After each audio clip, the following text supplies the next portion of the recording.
rich, so real, so true, so trustworthy, so life-changing, such an anchor, a rock that I can stand on. You're going to need this, that I can stand in the middle of a storm and I can face things that I don't fully understand. I can walk through whatever life throws at me. Why?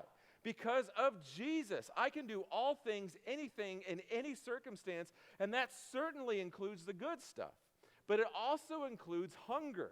It includes humiliation, it includes loss, disease, it includes death, it includes difficulties, storms, and trials. I can face all things through Christ who gives me strength. This verse isn't a verse that we quote so that we'll get removed from life. It's not something that changes our circumstances, but it definitely changes how we walk through them. That's what this verse is about. This verse is a verse you understand and apply for strength to walk through anything. And I can make it through anything in the one who makes me who I am. And when Paul wrote this, he wasn't like, you know what, 2,000 years from now, people are going to tweet this. 2,000 years from now, people are going to write this on their soccer cleats. You know, that's not what he was doing. This verse meant something to him. Paul had arrived at a place in life that we all desire to get to. Man, if we could just get there. I was reading an article where they were interviewing Harrison Ford, and they asked Harrison Ford, listen, you've got planes, you've got these things. Is there anything that you don't have that you really want? And you know what he said? He said, you know what I really want? I just want the innate ability to be content in any situation. I just want the innate ability to not want anything else. And that's where we all want to be. And Paul says, I have arrived. He's wise. He's 60 plus. He's thinking about this church that he's writing this letter to, and he says, look, if there's any wisdom I can give you, it's just that you can be content in the worst circumstances and in the best of circumstances. This verse isn't about the power to change our circumstance.